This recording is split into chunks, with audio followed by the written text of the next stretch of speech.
Hey, grown folks. How y'all doing?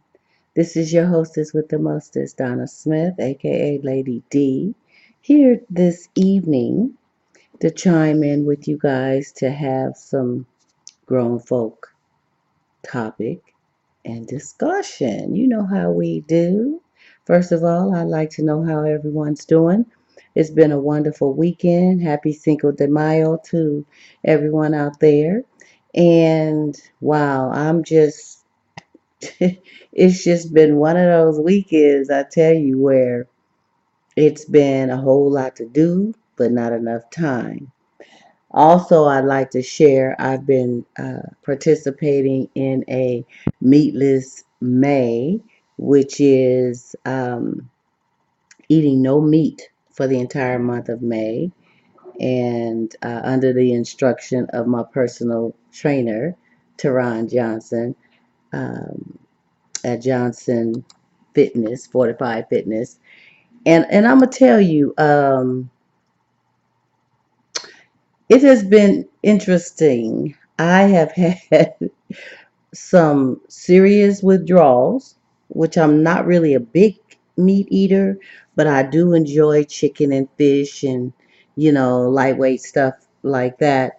And to cut everything out and try to eat more healthier and substitute other healthy things in place of meat like tofu and meatless meatballs and stuff like that. It's like wow. But I must say, this is day 5. I've been uh, doing pretty good. I've had a couple of slips, not with meat, but I should avoid sugar, bread, meat, and noodles, white rice, stuff like that. And the little bloopers I had wasn't major, but they were little bloopers.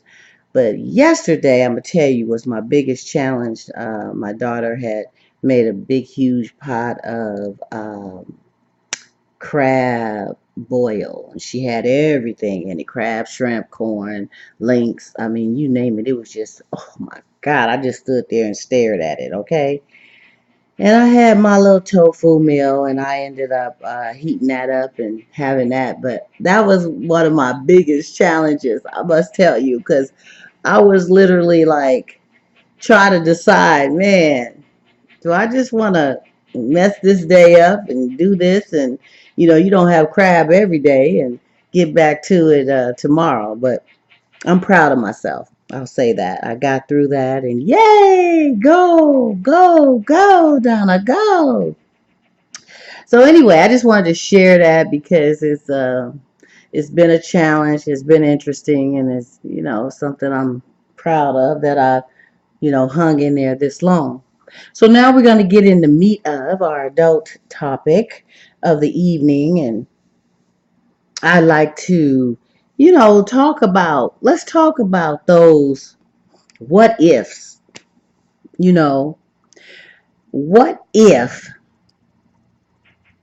you're involved in a situation that is, I would say, well, let's just be straight out sexless, okay? Absolutely no sex.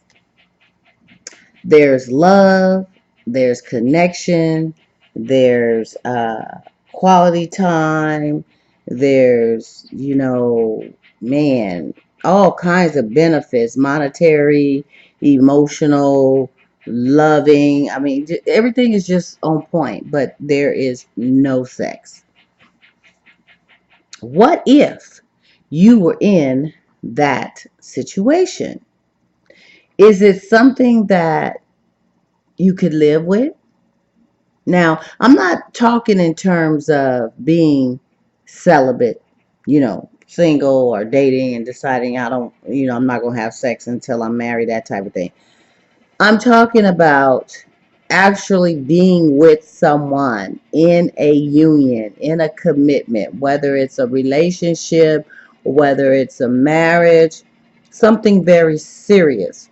And there's no sex involved for whatever reason. The person could have just shut down and disconnected with you on a physical, level, because there are some that I've known of that has told me that they are in marital situations and sleep in separate bedrooms. And they sleep in separate bedrooms because they've made that choice that we don't need to sleep together no more. We're going to stay together for whatever reasons. People do what they do, strangely, but we're going to stay together for whatever reasons, but not sleep together. So, what if you were in a situation where you, A, didn't sleep with your mate at all in the same room, in the same bed, and B, you just did not have sex with them? Now, do you think it's okay? Does that warrant or give excuse for a person to go and have an affair with someone else? I mean, I've heard of open relationships, but open marriages, I don't know. That's a whole nother topic. But, you know, is it cool to just go out and do your thing? Or should you deprive yourself throughout your life, throughout, being happy and satisfied? Should you deprive yourself of sex? Um, what if? What if you were in that situation? What would you do? What are some of the things that you could tolerate and not tolerate? And no sex means also just none. No kind of other kind of sex, no kind of oral sex, no kind of nothing. Just no sexual relations at all with a person at all that you are with on a serious basis. Could you live like that? Could you deal with that? What are some of the things you would do to substitute not being satisfied sexually? Now, I can understand if you're dating someone and they decide to shut down on you sexually, you may just end the relationship if you're a sexual person. But what if it's not that easy? You're married, or you're in a very serious committed relationships where if you do walk out, it's going to be major consequences for both of you, so you just kind of hang on. What if you were in that situation? What would you do? And if someone came to you and asked for advice in a situation like that, what would you give them? Is sex overrated? Is it worth leaving someone that you have everything else with, but you've disconnected sexually? I like to hear what you guys have to say. I am your hostess with the mostest, Donna Smith, aka Lady D. You can find me on YouTube under that. You can also join in on Facebook under Donna Smith, Twitter under Miss Lady D111, and Google me, Donna Smith or Lady D. You can find me. And on that note, leave a message right here under this video.